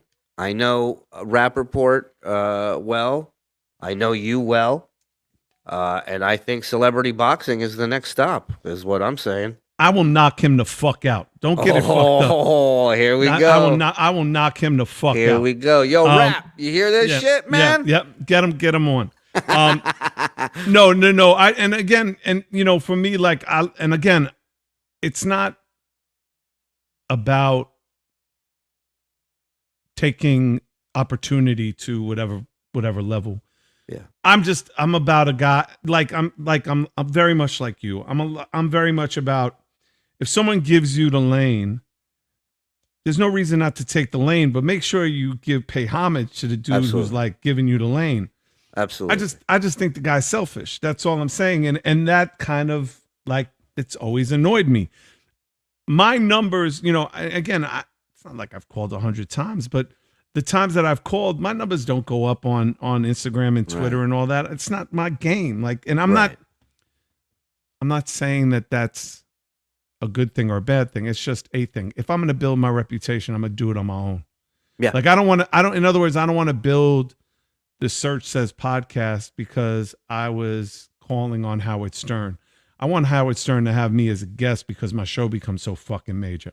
Well, I mean, look, when I got there, I could have had more airtime when I was involved with the news. If I would have, if I wanted to paint my dick like Gene Simmons or, Peter Criss or whoever the fuck else wasn't being painted on Sound Richard's dick, or if I wanted to tell revealing stories about, my wife or whatever. But like that for me was just not the way I was going to get airtime. Right. I wanted to get on my merits and my material and my impressions and whatever else. And that's what I love about you, and that's what I respect about you, and that's what I've always respected about you. Even when Plus, you would need such little paint. It's like you would. But It's a waste. That's such a great Vegas joke right there. And I will, again, even when you had your situation with the stint and your heart, like I called because I was really worried about you as a friend. Yeah. Like, because I had experienced that with someone really close to me that I love, that had the very same situation, that like had a little issue and then went in and got a stress test, a nuclear stress test, and their LAD was 80% blocked. The rest of their heart was perfect. Yeah. But their widowmaker was 80% blocked, and they needed to get a stint immediately. You know what I mean? That was one of the most eye-opening things about when we came to check out this area of the South that we moved to. We drove out from New York in July when everything was locked down, because I didn't know anything about the South. I just know the jokes, the shit you hear. I didn't know. And we came out here, and the thing I recognized immediately was the pace, right? The pace of life is dramatic. It's like somebody pulled the fucking e-brake, right? And everybody here is living life. They don't have time to discuss politics with you. Not one person has seen, when we had our New York place, not one person like, New York, get the fuck out of here. No, not one person. Not one person. Everybody here is living life. Everybody here could not be more polite, from the children to the elderly, everybody. And it's such a culture shock. It was so jarring to us when we came out here that I knew instantly. I'm like, if my wife's cool with it, I would love to just pull that e-brake right now, because we've been running at this speed for 15 fucking years. My kids have been in an apartment for their whole lives. Like, They don't have a front yard. They don't have a backyard. I want them to have both. I want them to have a big fucking black German Shepherd dog running around the house playing with them and biting them, and a trampoline. I want my kids to be kids. That's it. And so, if that means leaving it all behind so they can have a better life, that's the stock I come from, man. I got no problem doing that. They did it for me. I'll do it for them. Talk to me about Patreon, because Joe Button made the big announcement that he came to Patreon, and now he's the chief creative officer over there, and he's bringing his Joe Button podcast and his network over there. What's the benefit sought for you to go to Patreon? Well, my plan was, I had left, so which means I could talk about, why I left and how I left and pretty much whatever else I wanted to talk about. And I know so you don't have a non-disclosure. No. So you don't have a non-disclosure. You don't have. That was one of the big questions that I had. A lot of people asked that. Hold on, I want to see if she's here. A lot of people asked that. She's not here. Damn.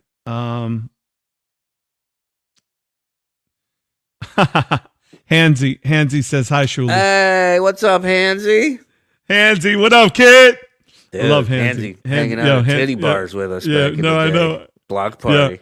Yeah, we took good care of Hansy, my man. Dude, how did Block Party start? Talk to me about Block Party. First of all, you came to Orlando for Block Party, and I missed you by a week. Yeah, man. By a fucking week. I was so mad because I was out of town the weekend you were here, and I screwed it up accidentally. Yeah. I went to New York, and I thought you were going to be, when I got back, I thought you were going to be there, and you did Block Party in Orlando, and I missed it. But how did that idea come about, like with you and Ronnie and doing Block Party?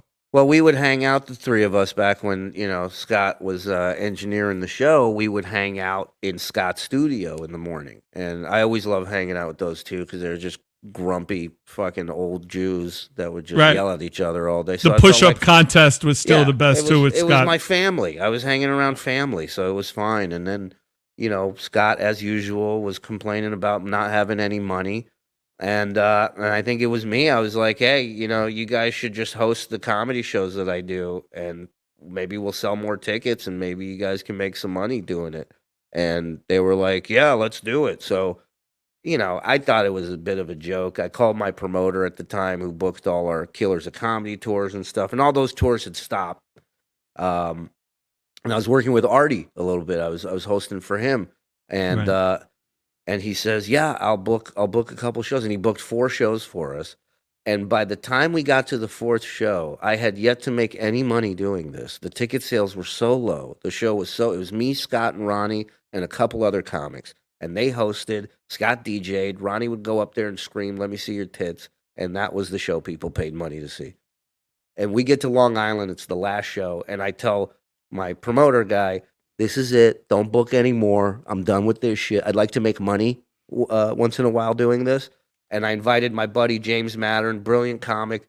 I said, you want stage time? Because we're playing this club. Come get some stage time. We end up selling the most tickets we had sold, 180 tickets. Sold it out.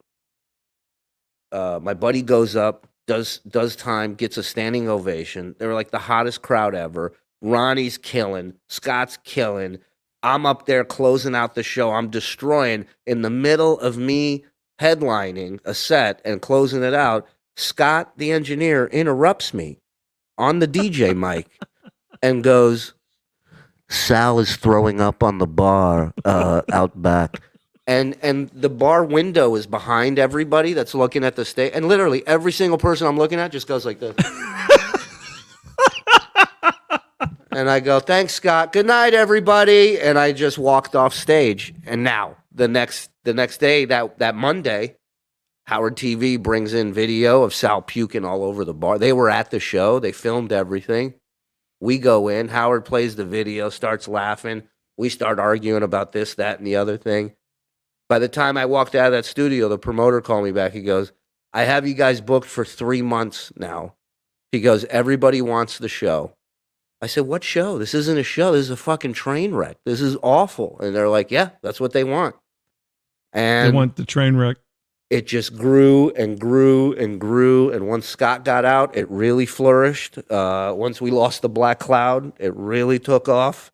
And it was amazing. It was amazing because, again, here I am going through these stages. I get to New York, and I'm the host of the Killers of Comedy show because myself and Levy were the only two, and Florentine were the only 3 comics on that bill that were legit comics that could do time. Everybody else had 5 to 7 to 10 minutes. That's it.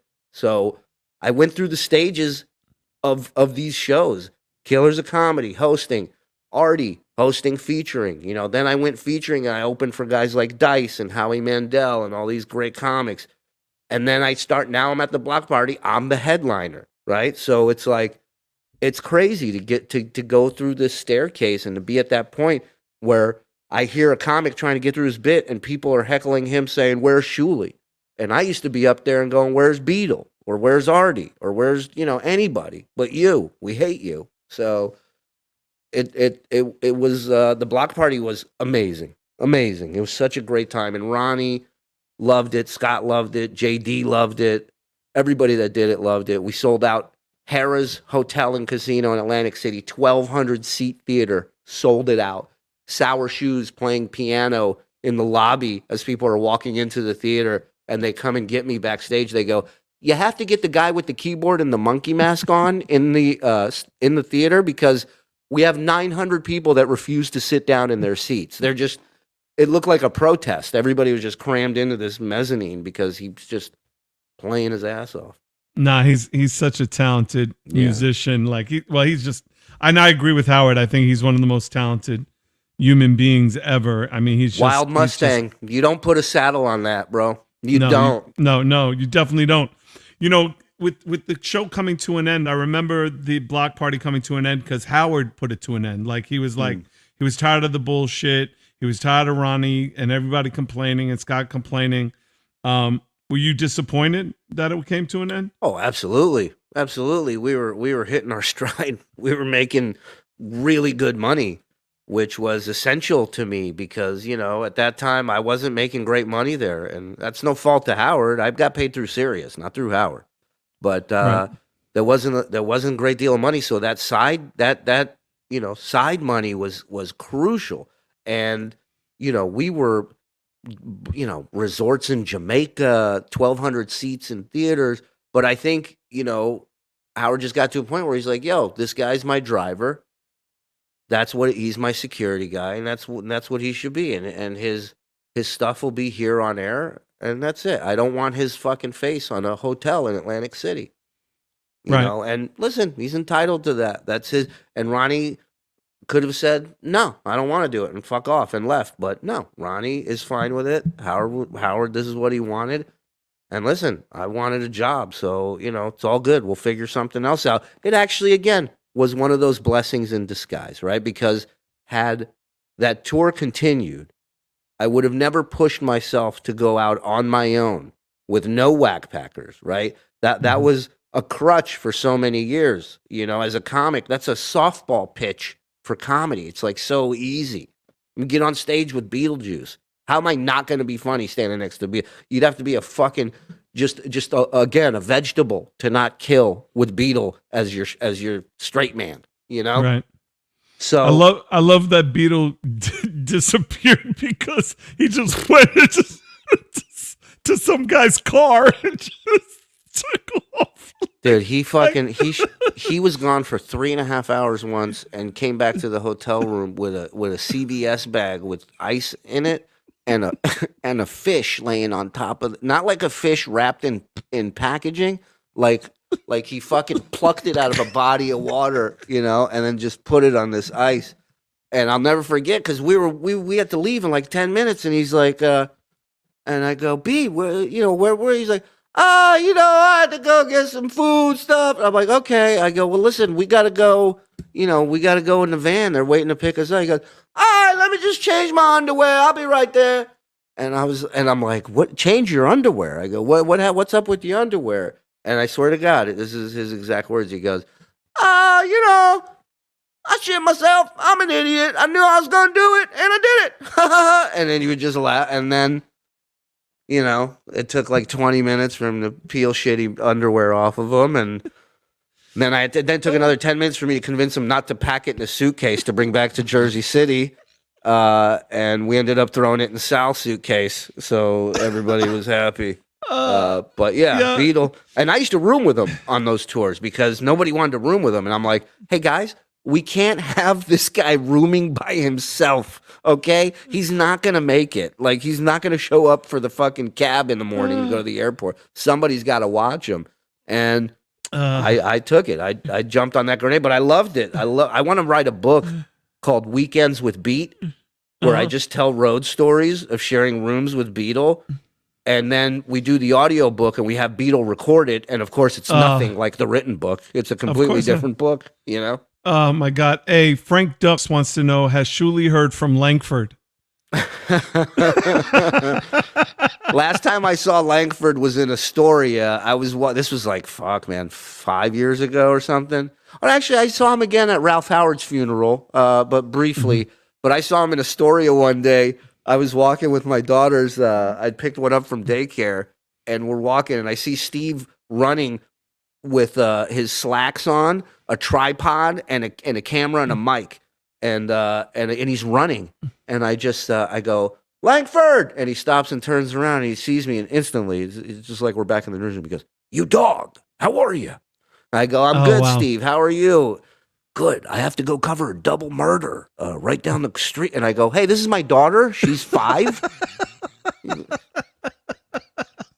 So, and I was like, "Wow, they have no camera guys." Like he was doing it all himself. They're cutting back. So it's like one man band over there with cymbals strapped to his back. Yo, you know what's really interesting to me though? You just said something, and you said that Sirius was paying you. Yeah. I always thought, and again, correct me if I'm wrong. A lot of people I always do. thought Yeah.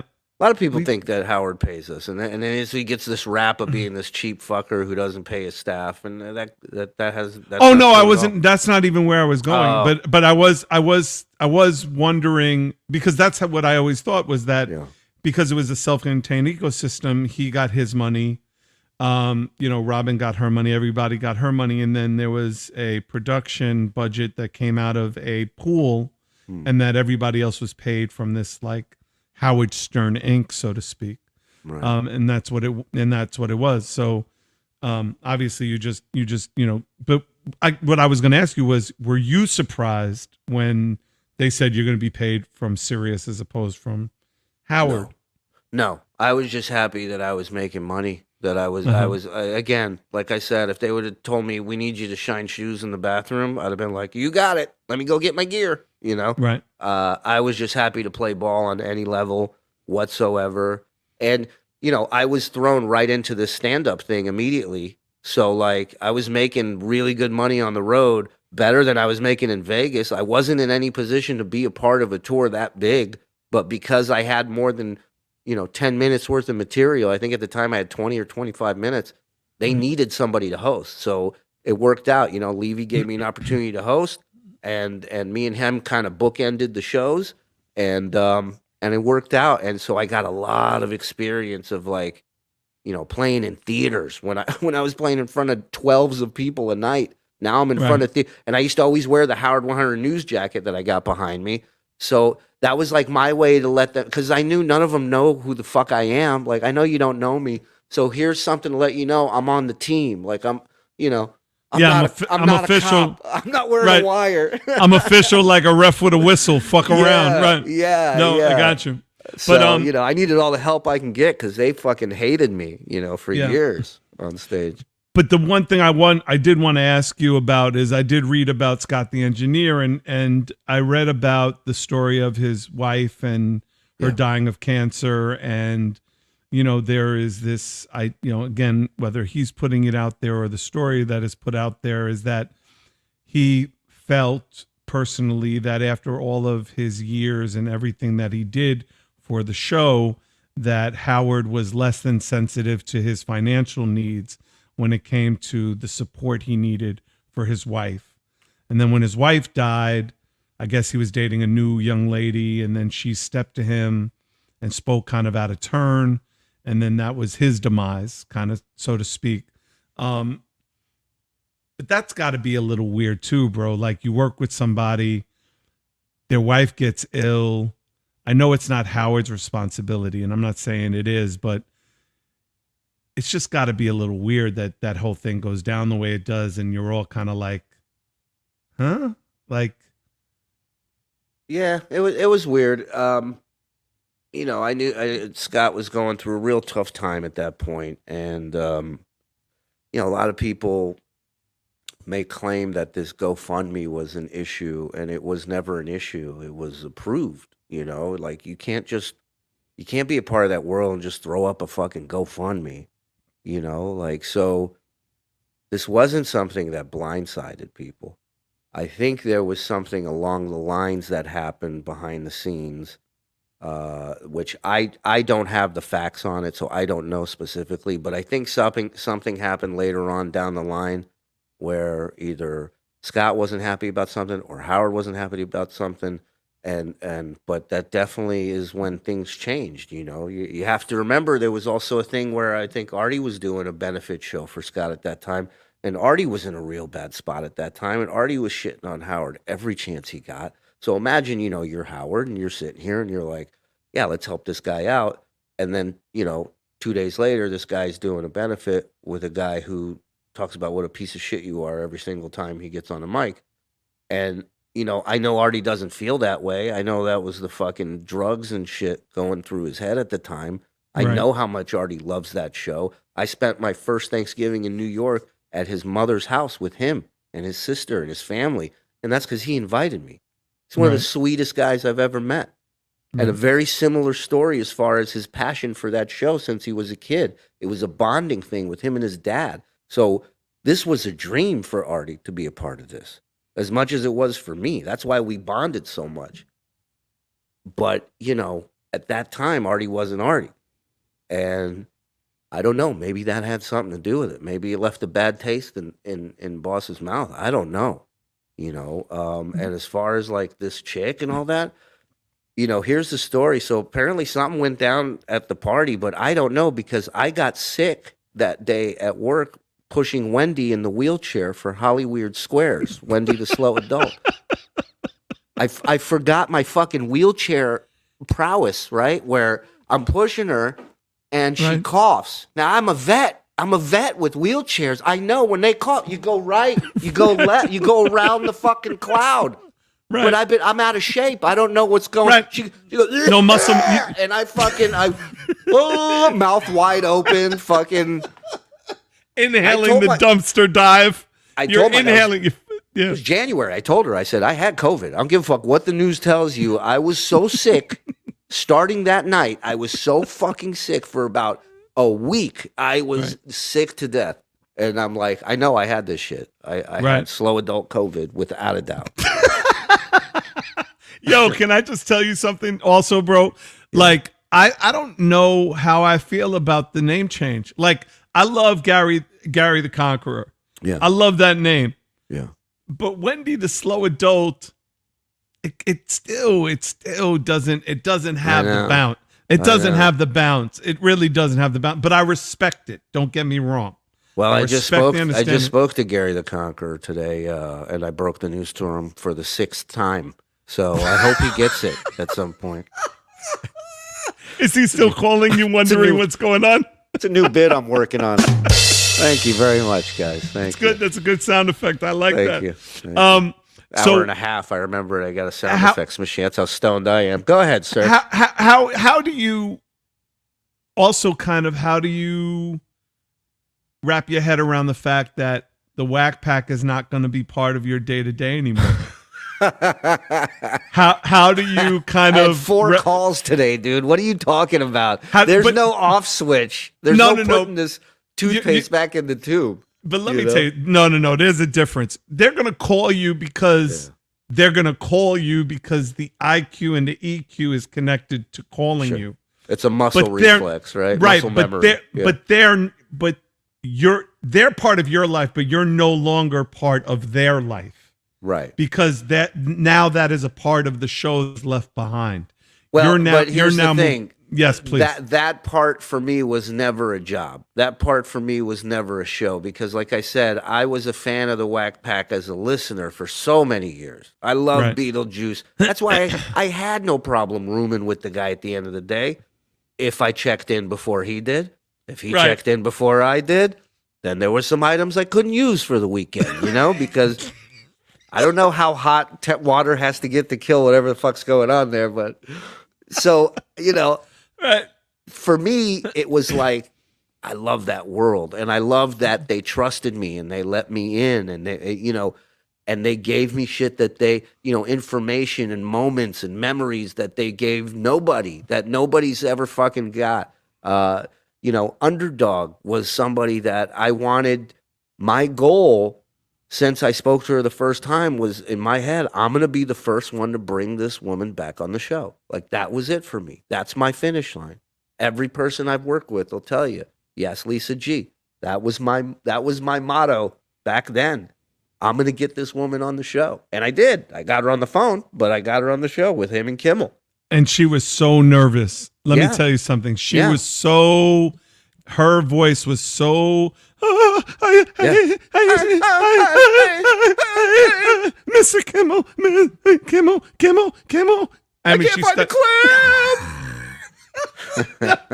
clip. But you did. You got her to the table, and it was really. But I'm not close. going anywhere for that woman. Like I don't know how many people she's got to talk to, and if I'm going to be kind to people that gave me an opportunity, I should also be kind to the people that gave me material throughout the fucking years by having a conversation with me about their real life. My goal is, like, I would love to do something with her where I can get her fucking paid. That's what I want. I want her to fucking, I would love to have her own Patreon show where, she can she can make thousands of dollars a month. Why not? She deserves it. She's been fucked with her whole life by family, by strangers, by fans. And like, you know, I've gotten to know this woman throughout the years. And yeah, there's some silly moments and there's some moments where, you know, we're having fun and well, I'm having fun at her expense, I guess. But at the end of the day, I spend hours with this woman every week speaking to her. I know the ins and outs of her life. And I give a shit about her. Like, that's why I pick up the phone. And that's also why, you know, I'm not going to go anywhere because I don't want to fuck her up like that. Frank Dux wants to know, Shuli, what happened to Crazy Alice? Nothing. She's still in L.A., but, you know, I think she was demanding some money at some point. And, but I mean, Howard does give some people some money. Like, he gives Wendy the Slow Adult money for lottery tickets every once in a while. He'll give Gary the Conqueror cigarette money. Like, it's not like he's like totally not paying the Wack Pack. Like, you hear that all the time. Like, oh, he's taking advantage of the Wack Pack and this and that. And please, you know, man, let me tell you something. I walked through an airport with Beetlejuice on a fucking Saturday, flying, you know, back home or flying to another city to do a show, and I watched this guy get recognized left and right, like you're walking with Jordan or Ali. Everybody knows him. Everybody loves him. Guy comes running up on his phone. He goes, "B, I'm on the phone with my brother. I'm a huge fan. Can you say hi to my brother?" B goes, "Go fuck yourself and your brother." And the guy grabs the phone and goes, "Did you hear that? How awesome was that?" He was thrilled with that. David Yash. I'm sorry. Go ahead. No, so I'm just saying, like, if you think they're being exploited, if you think they're being used and abused, you imagine what their life would be like without this fucking show. Oh, without question. Yeah. David Yash says, does Howard still have an issue with Artie? Would love to see him back on the show now that he's clean. I don't know. I don't know what the deal is with Howard's feelings on Artie. I don't know. I haven't talked to. I'm 7 cell phone numbers behind on Artie. I haven't talked to him in a while. So, you know, I wish Artie all the best. He couldn't have been nicer to me when I first got out there. He treated me like a comic. I'd worked with him a few times, so he knew I was a comic, and he really, you know, prepared me for the show. Johnny Timestamp. And I appreciate this. He said, mistaken interview. You didn't ask the joke he told on the phone. I was going to ask, but when you started talking about the betting, I started going there. So what was the joke that you told on the phone to get him to make you laugh so that you could get to the blackjack table? Well, I mean, you got to understand it was a different time. So it was a racist joke. I don't give a fuck. Tell your racist joke. No, I'm going to tell it. I'm just letting, you know, I'm letting the bloggers out there know. Get your fingers ready. Okay, gotcha. So I say, I get on the phone. I go, St. Peter's at the pearly gates, and Howard goes, "Oh, it's one of these." He goes, "I hate these jokes." And I go, "Howard, just let me tell the joke. You know, it's my first time ever talking to him." Right. He goes, "All right, go ahead." I go, "St. Peter's at the pearly gates." I go, 3 black guys show up. And Howard goes, "Jackie, you know this joke?" Jackie's like, "Yeah, I think." I go, "Jackie, please, just let me tell the goddamn joke, please." So I go, Howard, so I go, "St. Peter's at the pearly gates. 3 black guys show up." St. Peter says, "Wait here." He goes over to God. God goes, "What's up?" He goes, "Got 3 darkies over at the gate." God goes, "Whoa, whoa, whoa, whoa, whoa, whoa, whoa. This is heaven. You don't speak that way of my kids. Those are my children. I want them in, and I want them in now. Go get them." St. Peter runs over, comes back to God. About 30 seconds later, no black guys. God says, "What happened?" St. Peter says, "They're gone." God says, "Who, the Schwarzes?" He goes, "No, the Gates." And that was the joke. And he laughed like you. And then he goes, "Oh, that was so stupid." And I go, You laughed. And he goes, "All right, hold on for Gary. I'll get you your info." And that was it. I was like, holy fuck. And I had nobody to share it with, by the way. Really? That's 4 too something bad. in the morning, and my adrenaline, my head, everything's through the roof, and I'm alone. I'm alone in an apartment. Bass Guy Show. Frankie sent me. Hi from Montreal. So Montreal is checking us out right now. What up, Montreal? Montreal. Can I get some, what the fuck are those poutines? I want some poutines. Yeah, anyway. you guys have a weird name for vagina out there. But shout out to Poutine. Let's do it. So Patreon, I want to blow this up right now because I'm just so happy for you, bro, and I'm going to be a part of this Patreon. Thank you. Mishugasa you got going on, but this is it, the Shuli Show. Yes, on Patreon. Patreon. I'm also on Twitch. I stream doing video games. Okay, yeah, I love that. That's my personal favorite. Yes, I love it. I love all of that shit. That's my shit. That's definitely my shit. Man, dude, I can't thank you enough for. I could talk to you, as Howard would say, another 3 or 4 hours. But one thing I want to share with you, this year is the 30th anniversary of Derelicts of Dialect and Pop Goes the Weasel, and our company Melted Mics made some of these really cool. By the way, can I just say I love pretty much every shirt I saw in the promo. Well, that's great because we send out gifts and you're getting every single one. Oh, that's why we asked for your address. Dude, I'm going to be wearing that shit like crazy. So we made these. Oh, that's so cool. So I got those coming to you. Damn. And so we got that one. And then they come in this really cool felt bag. Yeah. So you pull it out. You got a little Derelicts of Dialect. So you can get these at meltedmics.com. Awesome. Right there. So get that one. And then love it.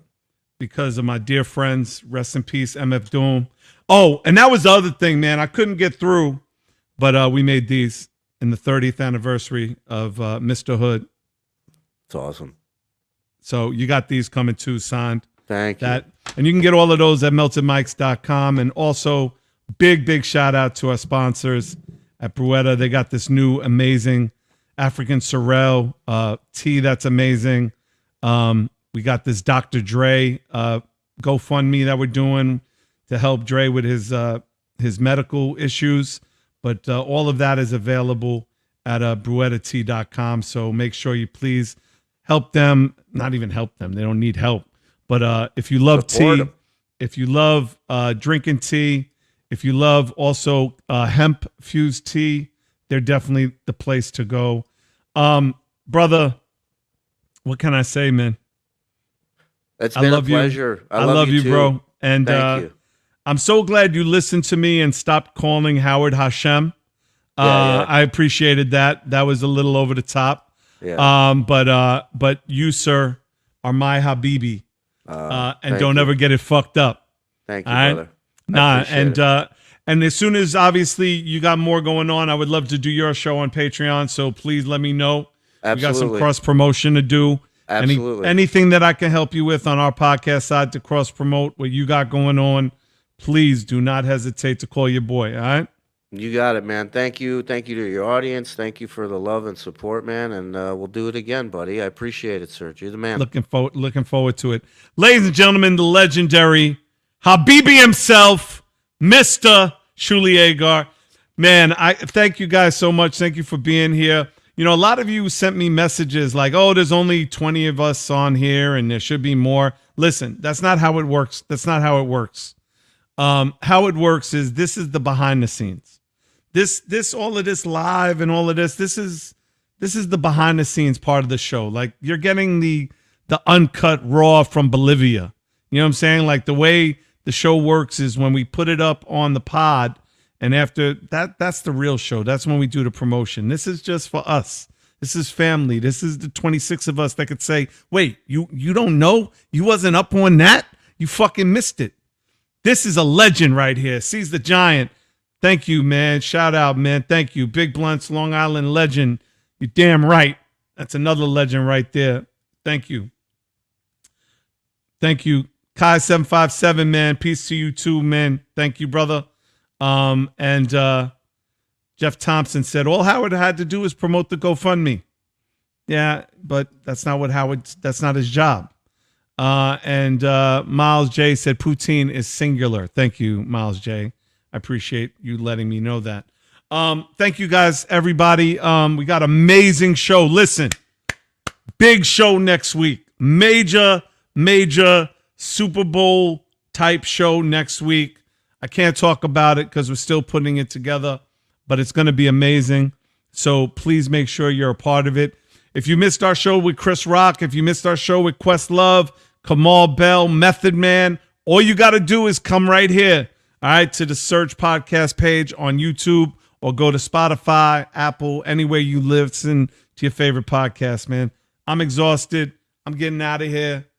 Turntables might wobble, but they don't fall down. In the words of my wife, Chantel, please remember throughout your day to say what you mean and mean what you say.